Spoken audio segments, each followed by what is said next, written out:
I remember that night like it was yesterday, the night my faith in my husband shattered into 1,000 jagged pieces. He thought he hung up the phone, but I heard everything. Not a whisper of a mistress, no secret lover. Instead, a cold voice, talking business, a hitman. The icy dread that settled in my bones hasn't left me since. Today, I'm going to tell you something I never thought I would share. And if for even a second this feels familiar, I only ask that you like this video and subscribe. It will help me keep opening my heart. My name is Eleanor, and at 73, I thought I knew everything about the man I'd shared my bed with for 51 years. I was wrong, dead wrong, and that mistake almost cost me everything. It was a Tuesday in November, rain drumming against our apartment windows in Astoria, Queens. The familiar sounds of New York echoed below, car horns, distant sirens, the hiss of bus brakes. But inside our cramped two-bedroom, silence had become my constant companion, the kind of silence that screams louder than any argument ever could. I was standing in our outdated kitchen, the linoleum floor cold beneath my slippered feet, fixing Harold's evening tea. Earl Grey, 2 sugars, no milk, the same way I'd made it for decades. My hands moved automatically, muscle memory guiding me through this nightly ritual while my mind wandered to the book club meeting I'd missed again. Harold had promised to drive me. Another broken promise to add to the mountain of disappointments. The teacup, our wedding china, now chipped and faded, felt heavy in my arthritic fingers. I'd been cleaning it when Harold's phone rang. He was in the living room, feet up in his recliner, the blue glow of the television painting his weathered face. I heard him answer with his usual gruff, "Yeah?" That's when everything changed. I was rinsing the saucer when I heard a name that made my blood run cold. "Walker," Harold said, his voice dropping to a whisper I'd never heard before. Not the tender whisper he'd used on our honeymoon in Atlantic City all those years ago. This was different. Dangerous. The saucer slipped from my hands, but I caught it just before it hit the floor. My heart was pounding so hard I thought surely Harold would hear it from the next room. But he was too absorbed in his conversation to notice anything. I crept closer to the kitchen doorway, my breath shallow, every footstep deliberate and silent. The hardwood floor that usually creaked under my weight seemed to understand the gravity of this moment. Even the building itself held its breath. "Next Tuesday," Harold was saying, "make it look like an accident. She's got money, stocks, some Bitcoin her brother left her. Probably worth millions. I need access to those accounts." The world tilted. My legs turned to water, and I gripped the doorframe so tight my knuckles went white. He was talking about me, about my death, about the small fortune my brother Thomas had left me when he passed 2 years ago, the inheritance Harold had been pestering me about ever since. "She suspects nothing," he continued. "Stupid woman thinks I actually care about her book club and her little gardening hobby. Tuesday, when she takes her morning walk to the Astoria Park. You know the spot, by the East River where it gets foggy. Push her in. Make sure she can't swim back up." I couldn't breathe. 51 years of marriage, and this is what it had come to. Not infidelity, murder. The man I'd trusted with my life was literally planning to take it. But then I heard something that chilled me even more. Harold wasn't just talking to anyone. This Walker person, he knew details about my routine, about the inheritance, about where I kept my financial documents. They'd been planning this for weeks, maybe months.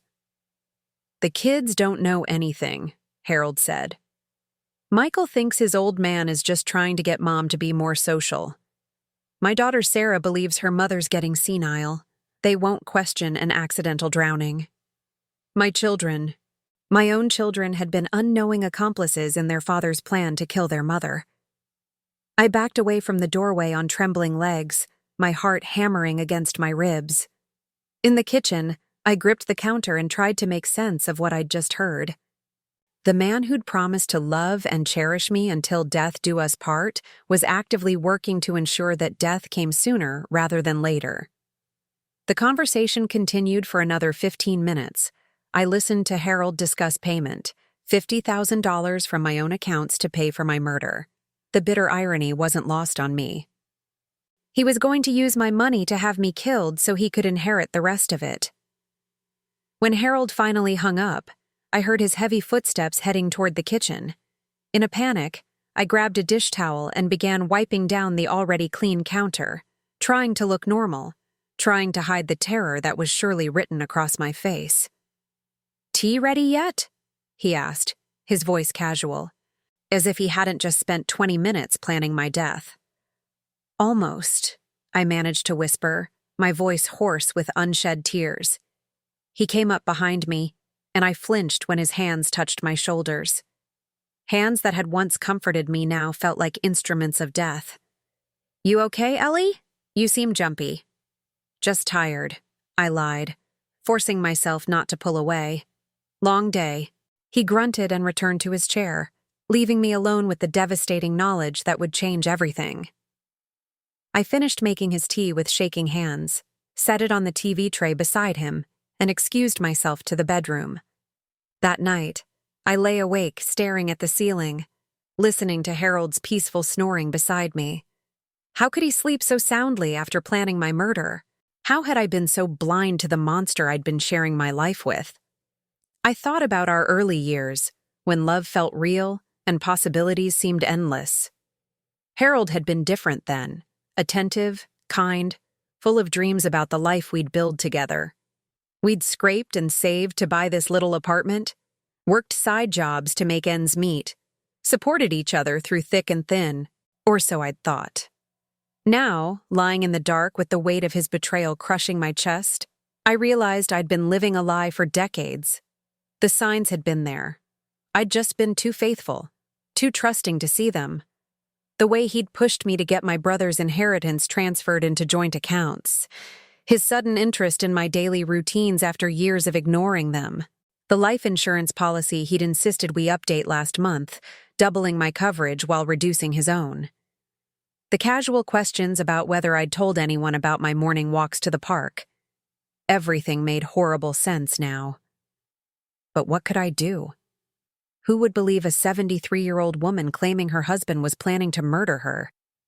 Even if I went to the police, it would be my word against his.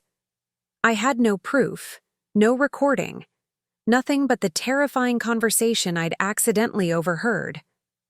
Would you have known what to do? Have you ever discovered something so devastating about someone you loved that it changed everything you thought you knew about your life? The next morning, Harold acted perfectly normal. He made his coffee, read his newspaper, complained about the weather, all while planning my death for the following Tuesday. The disconnect was surreal, like living in a nightmare where everyone else was sleepwalking. I went through the motions of our morning routine, but inside, I was frantically trying to figure out what to do. I couldn't confront him directly. What if he moved up his timeline? What if he decided Tuesday was too far away? Over the years, I'd sacrificed everything for this marriage, for this family. When Harold lost his job at the construction company 15 years ago, I took on extra work as a seamstress, my fingers bleeding from needle pricks as I worked late into the night to pay our bills. When his mother was dying, I nursed her in our home for 2 years, giving up my social life, my hobbies, my sense of self to care for a woman who'd never hidden her disdain for me. I'd forgiven Harold's drinking, his gambling, his explosive temper. When he'd had an affair with his secretary in the 80s, I'd swallowed my pride and worked to rebuild our marriage because I believed that's what good wives did. I'd co-signed loans he couldn't repay, dipped into my savings to cover his debts, and watched my own dreams evaporate while I propped up his. Through it all, I'd told myself it was love, that marriage meant sacrifice, that a woman my age was lucky to have any husband at all. But murder? That crossed a line I never imagined existed. I remember the early days of our courtship, when Harold worked at the docks in Brooklyn, and I was a secretary at a small accounting firm in Manhattan. He'd meet me after work, and we'd walk along the East River, talking about everything and nothing. He'd bring me flowers, daisies from the corner vendor, and tell me I was the most beautiful woman in the world. "Ellie," he'd say, taking my hand as we watched the sunset paint the water gold. "I'm going to give you everything you deserve. A house with a garden, children who adore you, a life full of love and laughter." Some promises he'd kept. We'd had 3 children, Michael, Sarah, and David. The house had never materialized, but this apartment had been our home. But love and laughter? Those had died so gradually I hadn't noticed until they were nothing but distant memories. Now, as I sat at our kitchen table pretending to read the newspaper while Harold showered, I realized how systematically he'd isolated me from joy. When had I stopped laughing? When had I stopped insisting on my own happiness? My book club, something I'd begged to join for years, had become a monthly battle. Harold would sulk and complain every time I wanted to attend, making me feel guilty for having interests outside our marriage. My Tuesday morning walks had started as physical therapy after my hip replacement, but they'd become my only moment of peace in an otherwise suffocating routine. And now he wanted to use even that small freedom to kill me. The phone call I'd overheard revealed more than just a murder plot. It exposed the depth of Harold's contempt for me, his complete lack of respect for the woman who'd devoted her life to him. "Stupid woman," he'd called me. After 5 decades of marriage, that's how he saw me. But I wasn't stupid. Naive, maybe. Trusting to a fault, certainly, but not stupid. And I was about to prove it. That afternoon, while Harold was at his weekly poker game, another routine that had become suspicious in light of what I now knew, I walked to the Queen's Public Library. My hands shook as I approached the reference librarian, a kind-faced woman about my daughter's age. "I need to use a computer," I said, my voice barely above a whisper. "Of course, dear. Do you need help getting started?" I almost laughed. Help. I'd been helping others my entire life. Maybe it was time to help myself. I spent 2 hours researching everything I could about contract killers, murder-for-hire schemes, and what evidence would be needed to prove such a conspiracy. I learned about wire transfers, digital forensics, and witness protection programs. I printed articles about women who'd uncovered plots against their lives and how they'd survived. But most importantly, I learned about a small device called a digital recorder that could capture conversations from significant distances. $29 at the electronics store on Northern Boulevard. The best investment I'd ever made. That evening, Harold seemed unusually affectionate. He complimented my pot roast, something he hadn't done in years. He asked about my day, actually listening to my responses instead of just waiting for his turn to talk. He even suggested we watch a romantic movie together, something we hadn't done since our anniversary 3 years ago. The performance was almost convincing. If I hadn't heard his conversation with Walker, I might have believed this sudden charm was genuine. Instead, it made my skin crawl. This was how he planned to spend our last few days together, playing the loving husband while secretly counting down to my murder. "You seem quiet tonight, Ellie," he said during dinner, his eyes studying my face with an intensity that made me uncomfortable. "Just thinking," I replied, cutting my meat into small pieces to give my hands something to do. "About what?" "About the fact that you're planning to murder me?" I wanted to scream. Instead, I shrugged. Getting older, I guess. Wondering what the future holds. He reached across the table and patted my hand. "Don't worry about the future, sweetheart. Everything's going to work out just fine." The casual cruelty of those words, knowing what he really meant, nearly broke my composure. But I held it together, smiled weakly, and finished my dinner like a good wife.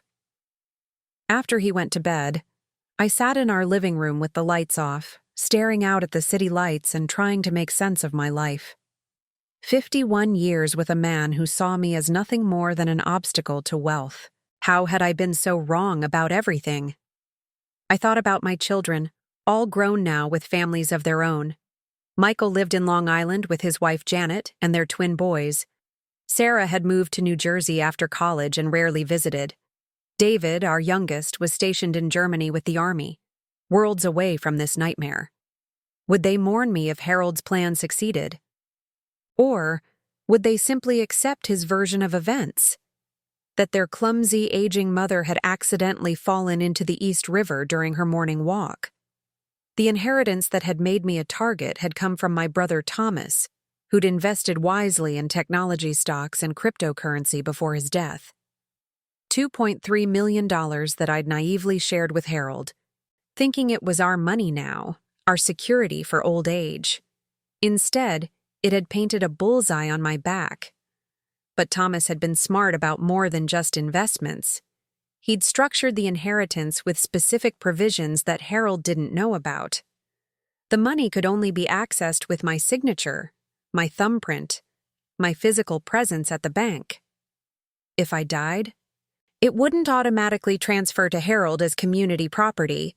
It would go to my children, which meant Harold's plan wouldn't just make him a murderer, it would make him a poor one. The irony was almost funny. Almost. By Friday, I'd developed what I hoped was a believable plan. I'd started questioning Harold about his activities, casually mentioning I'd noticed him taking more phone calls lately. I told him I was considering changing my walking route because I'd heard about someone being mugged near the river. I watched his face carefully during these conversations, looking for tells, for signs of panic or frustration. Harold had always been a terrible liar when it came to small things, forgetting to pick up milk, claiming he'd fixed a leaky faucet when he'd done nothing. But when it came to something this big, this calculated, he was surprisingly composed. Except for his eyes. His eyes kept darting to the calendar on the refrigerator, to Tuesday's date circled in red, the day I was supposed to die. Saturday morning, I made a decision that terrified me. I was going to record Harold's next conversation with Walker. If I could capture him confirming the murder plot, I'd have proof, evidence, something the police couldn't ignore. I hid the digital recorder under his chair cushion Saturday evening, making sure it was positioned to pick up phone conversations clearly. Then I waited. Sunday passed without incident. Harold watched football, complained about the neighbors, took a nap. Normal weekend behavior for a man planning murder. Monday evening, as I was preparing dinner, Harold's phone rang. My heart jumped into my throat, but I forced myself to seem absorbed in chopping vegetables. I heard him answer, heard him say Walker in that same low, dangerous voice. The recorder was running. "Everything's set for tomorrow?" Harold asked, and I had to grip the counter to keep from collapsing. 20 minutes later, I had everything I needed. Harold confirming the time, 6:30 in the morning, when I usually started my walk. Walker describing the method, a push from behind while I was looking at the water, holding me under until I stopped struggling. Harold providing detailed directions to my usual walking route and promising to transfer the money as soon as my death was ruled accidental. They even discussed what Harold would tell the responding officers, that his dear wife had been struggling with depression since her brother's death, that she'd been walking closer and closer to the water's edge each morning, that he'd been worried but hadn't wanted to take away her only source of exercise and fresh air. A perfect story.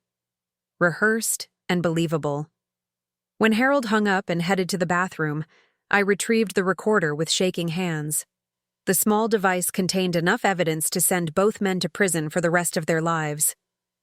But what should I do with it?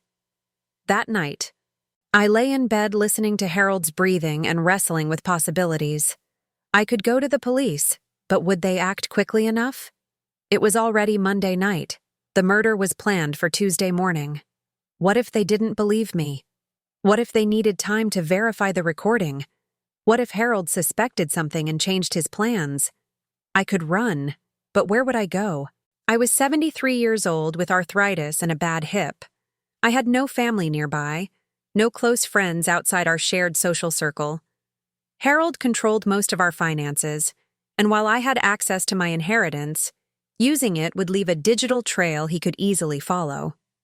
I could confront Harold directly, but that seemed like the most dangerous option of all. If he knew I'd discovered his plan, what would stop him from killing me immediately? By 3 in the morning, I'd made my decision. I was going to let Harold think his plan was proceeding normally, but I was going to turn the tables on him. At 5:30 Tuesday morning, I got dressed in my walking clothes as usual. I left our apartment at 6:15, just like every other Tuesday for the past year. I walked toward Astoria Park, taking my normal route along the East River. But I wasn't alone. At 5 o'clock that morning, I'd called Detective Maria Santos at the 114th Precinct. I'd explained the situation calmly and played excerpts from the recording over the phone. Within 30 minutes, Detective Santos and 2 other officers were at my apartment. Harold was still sleeping when the police arrived. They woke him gently, asked him to come down to the precinct for questioning about a matter involving his wife. He went willingly, probably thinking I'd had an accident during my morning walk. Meanwhile, I was wired with recording equipment and surrounded by undercover officers as I made my way to the river. The plan was to let Walker approach me, to let him reveal his intent, and then arrest him in the act. At exactly 6:30, as I stood by the railing looking out over the water, I heard footsteps behind me. Heavy, deliberate steps that didn't belong to any of the regular morning joggers. "Eleanor Campbell?" a gravelly voice asked. I turned around slowly, my heart pounding but my voice steady. "Yes?" The man was exactly what I'd expected. Tall, thin, wearing dark clothes and a baseball cap pulled low over his eyes. He looked like a movie villain, which would have been funny under different circumstances. "Beautiful morning for a walk," he said, stepping closer. "Yes, it is," I replied, playing my part. "I come here every Tuesday." "I know," he said, and that's when I saw the knife glinting in his right hand. But before he could take another step, Detective Santos and her team emerged from their hiding spots. "NYPD, drop your weapon!" Walker tried to run, but there was nowhere to go. Within minutes, he was handcuffed and read his rights. The knife was bagged as evidence, along with the burner phone he'd been carrying. When they searched his phone, they found text messages with Harold confirming every detail of the murder plot. Times, locations, payment arrangements, even Harold's promise to provide alibis and act the part of the grieving widower. The betrayal was complete, undeniable, and documented. Harold was arrested at the precinct, where he'd been answering routine questions about my disappearance. The detectives told me he'd actually seemed convincingly worried, asking repeatedly if I'd been found, if there were any leads about what might have happened to me. He was a better actor than I'd given him credit for. The arrests made the local news. "Astoria woman uncovers murder plot," read the headline in the Queen's Chronicle. The story was picked up by New York One and eventually made it to the national news networks. For a brief moment, I was famous. The elderly wife who'd outsmarted her husband's hitman. But fame wasn't what I wanted. I wanted answers. I wanted to understand how my marriage had become so poisoned that murder seemed like a reasonable solution to Harold's problems. During the investigation, I learned things about my husband that shattered every remaining piece of trust I'd held on to. The gambling debts were worse than I'd known. He owed money to dangerous people who'd been pressuring him for months. The affair with his secretary hadn't been his only infidelity. There had been others, including a relationship that had been going on for over a decade. Most devastating of all, I discovered that Harold had been slowly poisoning me with small amounts of antifreeze mixed into my evening tea. Not enough to kill me quickly, but enough to make me sick, confused, and more dependent on him. The symptoms I'd attributed to aging, the fatigue, memory problems, digestive issues, had been deliberately induced. The murder plot wasn't a sudden decision born of desperation. It was the culmination of years of systematic abuse designed to isolate me, weaken me, and ultimately eliminate me. How had I been so blind to it all? How had love made me so vulnerable to manipulation? I think about this now, as I sit in my new apartment in Manhattan, a bright, airy space I chose entirely for myself. After Harold's arrest, I sold our place in Queens and used part of my inheritance to start over somewhere he couldn't find me, assuming he ever gets out of prison. The prosecutor told me Harold received a sentence of 25 years to life for conspiracy to commit murder. Walker got 30 years for attempted murder and carrying out the conspiracy. At Harold's age, 75, it's unlikely he'll ever be released. He'll die in prison, which feels like justice, but doesn't heal the wounds he inflicted. My children's reactions were complicated. Michael was devastated, claiming he'd never suspected his father was capable of such violence. Sarah was angry, at Harold for his betrayal, but also at me for what she saw as my role in enabling his behavior over the years. David flew home from Germany to support me through the trial, but even he struggled to reconcile the father he'd known with the monster who'd tried to have me killed. "Why didn't you ever tell us how bad things were?" Sarah had asked during one particularly difficult family meeting. The question haunted me because I didn't have a good answer. Why had I protected Harold's reputation for so long? Why had I made excuses for his behavior, covered up his failures, pretended our marriage was something it wasn't? Maybe it was generational. Women of my era were taught that marriage was forever, that complaining about husbands was unseemly, that a woman's job was to make her man look good no matter what. Maybe it was fear of being alone, of financial instability, of admitting I'd wasted 51 years of my life. Or maybe it was something simpler and more human, the desperate hope that love could fix anything, that the man I'd married was still in there somewhere, waiting to emerge if I just tried hard enough. I was wrong about that, but I've learned not to be ashamed of hoping. Hope isn't a weakness. Acting on false hope when evidence proves otherwise might be, but the capacity to hope means the capacity to heal. And I am healing. My new apartment overlooks Central Park, and I can see the reservoir from my living room window. Every morning, I make myself coffee, French roast with cream, the way I like it instead of the way Harold preferred, and watch the joggers circle the water. It's peaceful in a way my life hadn't been for decades. I've joined a different book club, one that meets in a cozy cafe in the Upper West Side.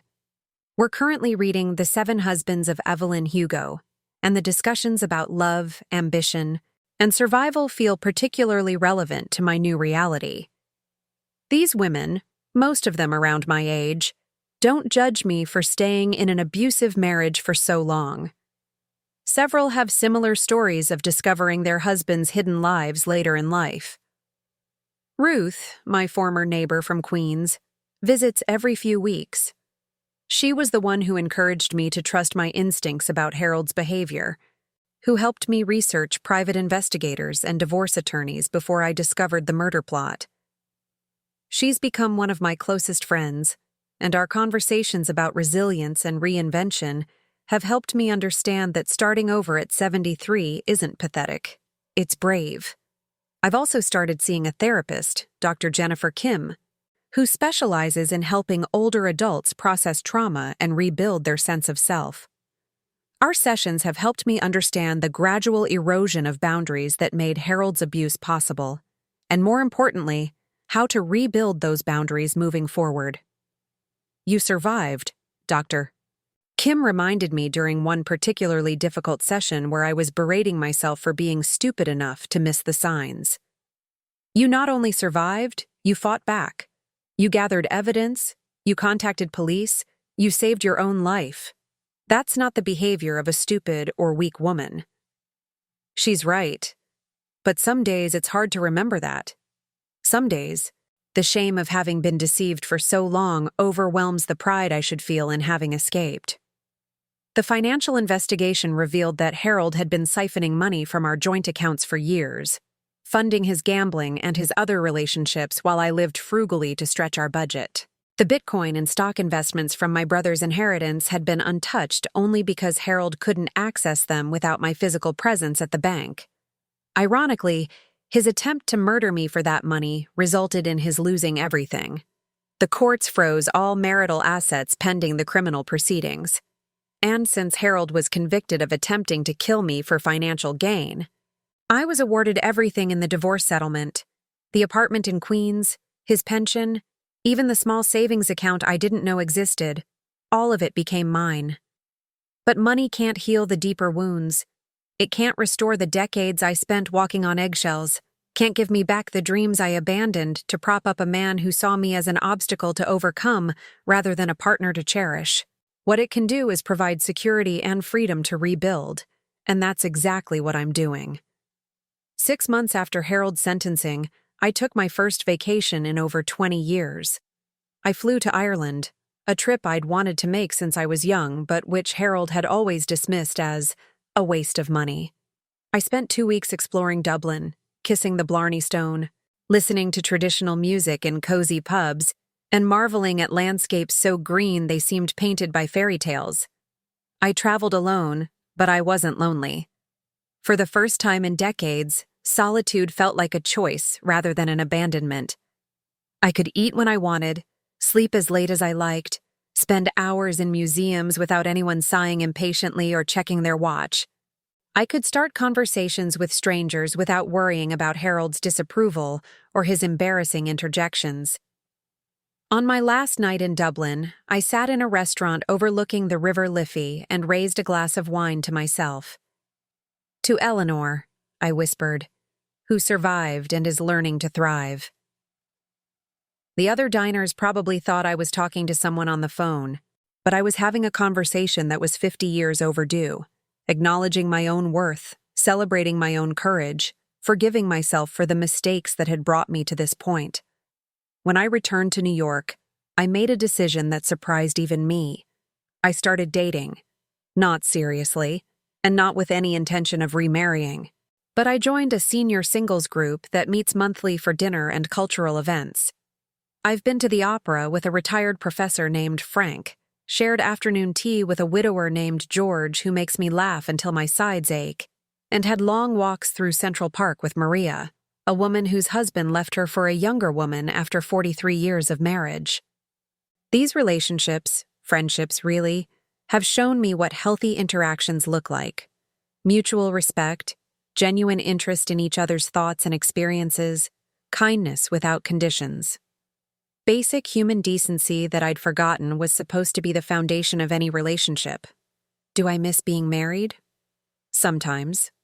I miss having someone to share daily observations with, someone to help with household tasks, someone to sit with during movies. But I don't miss the specific marriage I had with Harold. I don't miss the constant tension, the walking on eggshells, the gradual erosion of my own identity. And I definitely don't miss living in fear. Michael visits more often now, sometimes bringing his sons, my grandsons, for weekend adventures in the city. We go to museums, see Broadway shows, explore neighborhoods I'd never had the freedom to visit when Harold controlled our schedule. The boys are 13 now, old enough to understand that their grandfather did something terrible to their grandmother, but young enough to still see me as a source of comfort and fun rather than a victim to be pitied. Grandma Eleanor. My grandson Jake said during our last visit to the Natural History Museum, "You're different now, happier." He was right. Despite everything, the betrayal, the trauma, the public humiliation of having my marriage problems splashed across local news, I am happier. Not because I'm glad Harold tried to kill me, but because surviving his attempt forced me to confront truths I'd been avoiding for decades. I was unhappy in my marriage long before I discovered the murder plot. I'd been slowly disappearing, losing pieces of myself year after year until I barely recognized the woman in the mirror. Harold's violence was the extreme endpoint of a relationship that had been destroying me incrementally for years. The murder plot was horrible, but it was also clarifying. It forced me to choose between continuing to enable abuse or finally saving myself. I chose myself, and that choice led to freedom I'd forgotten was possible. Sarah and I are still rebuilding our relationship. She's hurt that I didn't confide in her about Harold's behavior, and I understand her anger. But she's also beginning to understand the complex dynamics that keep women trapped in bad marriages: the shame, the fear, the gradual erosion of confidence that makes escape seem impossible. "I wish you'd trusted me enough to ask for help," she told me during our last phone call. "I wish I'd trusted myself enough to recognize I needed help," I replied. That conversation marked a turning point in our relationship. Instead of focusing on blame and regret, we started talking about healing and moving forward. Sarah has started therapy too, working through her own feelings about having been manipulated by Harold's public persona while her mother suffered in private. David writes regularly from Germany, where he's been promoted to a position that will allow him to return to the States next year. His letters are full of pride for how I handled the crisis and excitement about spending more time together when he's back. Of all my children, he seems to have processed Harold's betrayal with the least amount of personal guilt or confusion. "You were always stronger than Dad gave you credit for," he wrote in his last letter. "I'm glad you finally got the chance to prove it to yourself." Recovery isn't linear. Some mornings I wake up feeling empowered and grateful for my new life. Other mornings, I'm overwhelmed by grief for the marriage I thought I had, anger at the years I lost to Harold's manipulation, or fear about aging alone. But even the difficult days are different now. The sadness feels clean, like mourning something real rather than clinging to an illusion. The anger feels productive, motivating me to build better boundaries and make healthier choices rather than turning inward as self-blame. And the fear? The fear is manageable because I've proven to myself that I can handle whatever comes next. I survived decades of emotional abuse, uncovered a murder plot, gathered evidence, coordinated with police, testified in court, and rebuilt my life from scratch at an age when most people think their stories are already written. If I can do all that, I can handle whatever challenges aging might bring.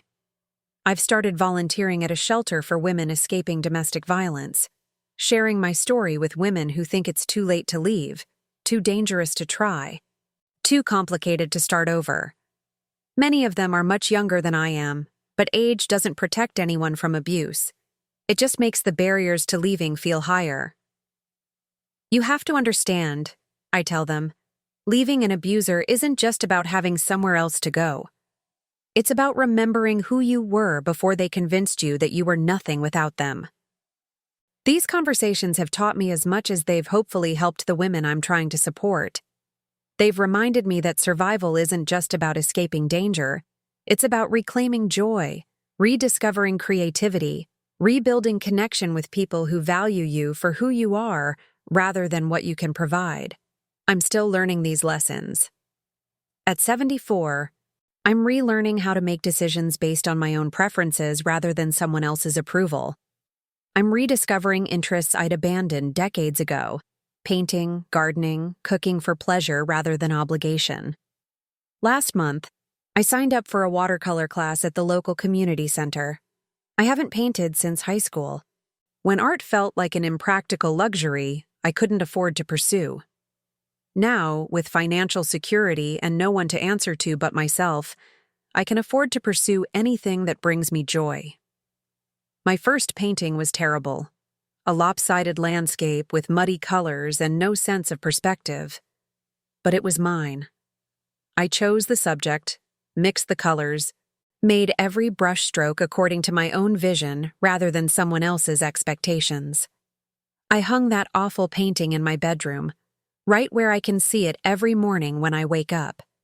It reminds me that being bad at something new is better than being good at something that makes you miserable. The instructor, a patient woman named Linda, who's about my daughter's age, complimented my bold use of color and encouraged me to keep experimenting. Some of my classmates are obviously more talented, but none of them seem to be enjoying the process more than I am. That joy, the simple pleasure of doing something purely for my own satisfaction, feels revolutionary after decades of measuring success by other people's approval. I think Harold would have hated my paintings. He would have criticized the colors as too bright, dismissed the subjects as unrealistic, questioned the expense of supplies and classes. His disapproval would have slowly eroded my confidence until I convinced myself that painting was indeed a foolish waste of time and money. But Harold's opinion doesn't matter anymore. He's serving his sentence, and I'm serving myself, my interests, my preferences, my right to take up space and pursue happiness without justifying those choices to anyone. Do you know what that feels like? To make choices based purely on what brings you joy rather than what avoids criticism. If you've never experienced that freedom, I hope you find a way to claim it. Life is too short and too precious to spend it earning approval from people who will never truly appreciate who you are. The legal proceedings taught me something important about justice. It doesn't erase what happened, but it can provide closure and prevent future harm. Harold will likely die in prison, which means he'll never have another opportunity to abuse a partner. Walker is serving his sentence in maximum security. His career as a contract killer permanently ended. But the real justice is subtler and more personal. It's the fact that Harold's plan backfired completely. Instead of inheriting my money, he lost everything and gained a prison cell. Instead of successfully silencing me, he gave me a story that's helped other women recognize and escape their own dangerous situations. The prosecutor told me that my case has been cited in 3 other investigations involving spousal murder plots. Women who heard about my story came forward with their own suspicions about their husband's behavior, and police were able to intervene before those plots reached the same advanced stage. That knowledge doesn't erase the trauma I experienced, but it gives meaning to the pain. If sharing my story helps other women save their own lives, then perhaps Harold's betrayal served a purpose he never intended. I've been asked to speak at conferences about domestic violence awareness, and while those presentations are emotionally difficult, they've also been unexpectedly healing. Standing in front of audiences, police officers, social workers, lawyers, other survivors, and telling my story in my own words has helped me reclaim ownership of my narrative. For 51 years, Harold controlled how others saw me, how I saw myself, what stories got told about our marriage and my character. He painted me as nagging, demanding, unstable, someone whose death would be more relief than loss. Those lies became part of my internal monologue, shaping how I understood my own worth. But now I tell my own story. I describe my survival, my courage, my decision to fight back when fighting back seemed impossible. I control the narrative, and that control has been profoundly empowering. My therapist says trauma recovery isn't about forgetting what happened, or even about forgiving the person who caused harm. It's about integrating the experience into your life story in a way that doesn't define or limit you moving forward. Harold tried to kill me, but he didn't succeed. That failure doesn't just mean I'm physically alive. It means the story gets to continue. And I get to write the remaining chapters according to my own values and desires, rather than his manipulation and control. The woman who was married to Harold Campbell for 51 years was slowly disappearing, her identity eroded by constant criticism and control. The woman who survived Harold Campbell's murder plot is stronger, clearer, more authentically herself than she's been in decades. Both women are me, but I know which one I prefer to be. Winter is coming to New York, and I'm looking forward to experiencing the season on my own terms for the first time in over 50 years. Harold hated cold weather and always insisted we keep our apartment so warm that I felt stifled. He complained constantly about heating bills, about snow, about the inconvenience of winter clothing. This year, I'm going to keep my apartment at a comfortable temperature, buy a beautiful winter coat that I choose for style rather than practicality, and take long walks in Central Park when it snows. I might even go ice skating at Rockefeller Center, something I haven't done since I was a teenager. These might seem like small freedoms, but they feel enormous to me. The right to be comfortable in my own home, the right to find beauty in weather patterns, the right to do things that bring me joy even if they're impractical or age inappropriate according to other people's standards. Harold would have called these desires selfish, wasteful, attention-seeking. He would have made them seem unreasonable through his constant disapproval. But Harold's voice is no longer the loudest one in my head, and I'm learning to trust my own judgment about what makes life worth living. My book club is reading Educated by Tara Westover this month, and the story of a woman escaping a controlling family dynamic has resonated deeply with all of us. During our last discussion, Martha, a woman whose husband had controlled their finances for 47 years, observed that education isn't just about formal schooling. Sometimes, she said, education means learning that you deserve better treatment than you've been receiving. Sometimes it means discovering that the story you've been told about yourself isn't true. Those words have stayed with me because they capture something essential about my own journey. I spent decades being educated in Harold's version of reality, that I was difficult, unreasonable, lucky to be married at all. Unlearning those lessons has been as important as learning new ones about self-worth and healthy relationships. The book club women have become some of my closest friends, bonded not just by shared reading interests, but by the common experience of rebuilding identity later in life. Several of us are divorced or widowed. All of us are learning to navigate a world that often treats older women as invisible or irrelevant. But we see each other clearly, value each other's insights, celebrate each other's growth and adventures. These friendships have shown me what I was missing during all those years when my social life revolved around Harold's preferences and approval. Do you have people in your life who truly see and appreciate who you are? Do you have relationships based on mutual respect rather than obligation or habit? If not, I encourage you to seek them out. It's never too late to build authentic connections with people who celebrate rather than tolerate your authentic self. As I finish writing this story, sitting by my window with a cup of coffee and watching snow beginning to fall over Central Park, I'm struck by how different my life looks now compared to a year ago. Same city, same season, completely different reality. A year ago, I was trapped in a marriage that was slowly killing me, living with a man who was literally planning my death. I felt powerless, invisible, ashamed of desires and dreams I'd learned to suppress. I measured my worth by my ability to avoid Harold's criticism, rather than by my own accomplishments or happiness. Today, I'm free. Not just legally free from marriage to a would-be murderer, but emotionally free to pursue interests, relationships, and experiences that align with my authentic self.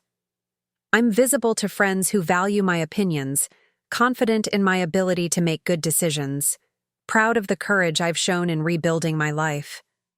The transformation hasn't been easy or linear, but it's been worth every difficult moment. I wouldn't choose to go through Harold's betrayal again, but I'm grateful for the clarity it provided about what I was and wasn't willing to accept in my life. Most importantly, I've learned that it's never too late to start over. At 74, I thought my story was essentially finished, that I'd made my choices and would live with the consequences until death. Harold's murder plot forced me to confront the reality that death might come sooner than expected. But it also reminded me that life is still happening right now, and I have agency over how I spend whatever time remains. I refuse to spend that time making myself smaller to accommodate someone else's ego. I refuse to apologize for taking up space, for having preferences, for pursuing happiness even when it's inconvenient for others. I refuse to accept treatment that doesn't reflect my worth as a human being deserving of respect and kindness. These aren't radical positions, but they felt revolutionary after decades of conditioning that taught me to prioritize everyone else's comfort over my own well-being. Learning to prioritize myself has been an ongoing process of unlearning old patterns and practicing new ones.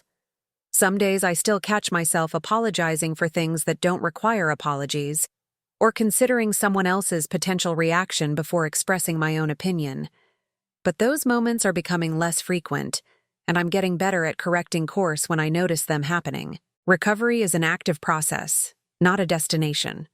I'll probably spend the rest of my life learning to fully trust my own judgment, to set healthy boundaries, to choose relationships that enhance rather than diminish my sense of self.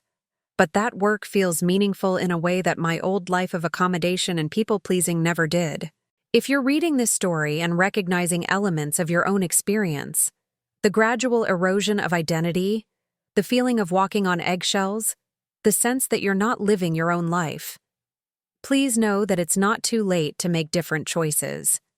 You deserve relationships that celebrate who you are, rather than trying to change you into someone else's preferred version of yourself. You deserve to take up space, to have preferences that matter, to pursue interests and activities purely because they bring you joy. You deserve to be treated with basic decency and respect, and if the people in your life can't provide that, you deserve better people. I know how scary it can feel to contemplate major changes, especially later in life when starting over feels impossibly daunting. I know the fear of being alone, of financial instability, of admitting that you've invested years or decades in relationships or situations that weren't serving your best interests. But I also know that the fear of change is often worse than the reality of change. I also know that loneliness within a bad relationship is more painful than solitude chosen freely. I also know that financial insecurity is less damaging to your well-being than emotional abuse. Most importantly, I know that you're stronger than you think you are. I know because I discovered my own strength at an age when I thought I was too old and tired to fight for anything. I know because I've met other women who found their courage in their 70s, 80s, even 90s. It's never too late to choose yourself. It's never too late to demand better treatment. It's never too late to discover who you might become if you stop letting other people's limitations define your possibilities. Your story isn't finished yet. Mine certainly isn't. At 74, I'm just beginning to understand what I'm capable of when I'm not spending all my energy managing someone else's moods and expectations. I'm excited to find out what comes next, to continue writing chapters that reflect my own values and desires rather than someone else's agenda. Harold thought my story would end in the East River on a foggy Tuesday morning. Instead, it's continuing in a bright apartment overlooking Central Park, in friendships that nurture my growth, in new experiences that challenge and delight me, in advocacy work that gives meaning to my survival. He was wrong about so many things. But mostly, he was wrong about me. I wasn't the weak, stupid, disposable woman he tried to convince me I was. I was a strong woman who'd been systematically undermined, but who still had the courage to fight back, when fighting back meant the difference between life and death. I'm still that strong woman. Every day I'm discovering new ways to honor and express that strength. And you? You're stronger than you know, too. Whatever challenges you're facing, whatever changes you need to make, whatever dreams you've postponed or abandoned, you have more power than you think you do. You have more time than Harold wanted me to have. You have more options than anyone who's trying to control you wants you to realize. Use that power. Claim that time. Explore those options. Your life belongs to you, and it's never too late to start living like you believe it. Have you ever felt trapped in a situation where someone else's needs consistently overshadowed your own? Have you ever discovered something about someone you trusted that completely changed how you understood your relationship with them? I'd love to hear your thoughts in the comments below. Your story matters, and sharing it might help someone else find the courage to write their own better ending. If this video touched your heart or reminded you of someone who needs to hear this message, please like it and subscribe to this channel. Together, we can remind each other that it's never too late to choose healing, hope, and authentic happiness over staying trapped in situations that don't serve our highest good. Thank you for listening to my story. Thank you for seeing me, for believing me, for celebrating my survival and transformation. Your attention and support mean more than you know. Until next time, remember, you are worthy of love, respect, and joy. Don't let anyone convince you otherwise.